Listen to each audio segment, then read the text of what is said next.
नमस्कार दोस्तों।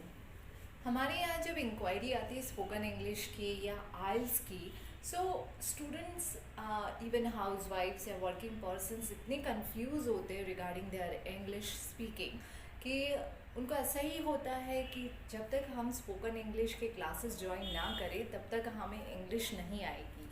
सो उन लोगों के लिए जिनके दिमाग में ये भ्रम है कि स्पोकन इंग्लिश कोर्स करने से ही आपको इंग्लिश आने वाली है, तो मैं उनके लिए आज एक गाइड करने वाली हूँ। इंग्लिश जनरली कम्युनिकेशन से होता है, उसके लिए आपको क्लासेस ज्वाइन करने की ज़रूरत नहीं है।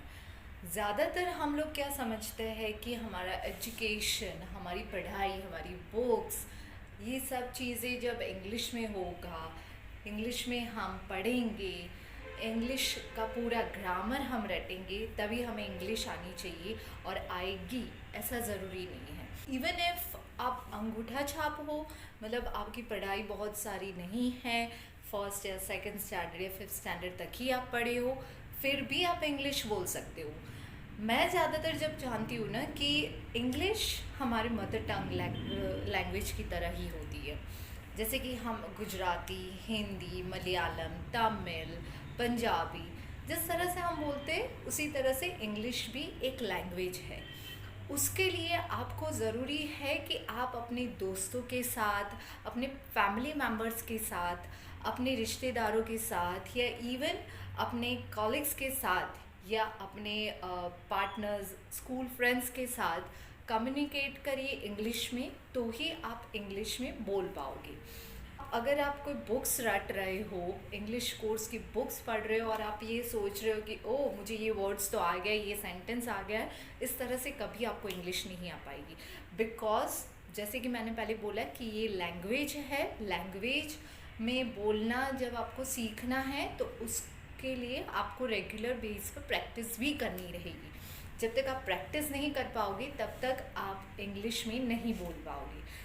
और दूसरी कन्फ्यूजन होती है मेरे स्टूडेंट्स को, कहते हैं कि मैम मेरे घर में तो गुजराती ही बोलते हैं, मेरे पेरेंट्स को तो इंग्लिश का ई भी नहीं आता, मेरे दोस्त भी वैसे ही है जो continuously through out Gujarati mediums में पढ़े हैं या तो फिर हिंदी मीडियम्स में पढ़े, सो वो इंग्लिश में बात ही नहीं कर पाते, तो मैं खुद अपने इंग्लिश में कैसे इम्प्रूव कर सकूँगा या कर सकूँगी। उनके लिए मैं एडवाइस देती हूँ कि मैं खुद ये करती थी, इसलिए मैं कहती हूँ कि आप जब अपने कमरे में अकेले हो, थोड़ा टाइम अपने लिए अकेले स्पेंड कीजिए और कुछ ऐसे सेंटेंसेस है, डेली बेस इंग्लिश होती है, डेली यूज सेंटेंसेस होते हैं, उस सेंटेंस को खुद के साथ बात करो, मिरर पे देखिए, खुद के साथ कम्युनिकेट करिए। इससे 3 बेनिफिट्स आपको होंगे। पहले आपकी इंग्लिश सुधरेगी, you will start communicating, you will start talking in English. Second, आपको एक कॉन्फिडेंस आ जाएगा और साथ में आपको कुछ जो गलतियां हैं आपकी कम्युनिकेशन के वक्त वो भी आपको पता चल जाएगी। एंड द थर्ड इज़ आपकी बॉडी लैंग्वेज आपको पता चल जाएगी कि आपकी बॉडी लैंग्वेज किसी के साथ बातें करते वक्त किस तरह से बिहेव करती है, सो उसमें भी आप इम्प्रूव कर पाओगे एंड स्टेज फियर आपका ये दूर हो जाएगा। लाइक मैं बहुत सारे लोगों के सामने इजीली इंग्लिश में बोल सकती हूँ, बहुत सारे, चाहे वो 100-200 कितने भी लोग हों, मुझ में वो कॉन्फिडेंस है कि कोई भी एरिया हो, कोई भी जगह हो, मैं खुल के बात कर सकती हूँ, चाहे वो हिंदी में हो, गुजराती में हो या इवन इन इंग्लिश। मुझे कहीं भी तकलीफ़ नहीं होती क्योंकि मैं श्योर हूँ कि मैं जो बोल रही हूँ, आई एम वेल कॉन्फिडेंट कि मैं ये सही बोल रही हूँ और उसमें कुछ गलत है नहीं।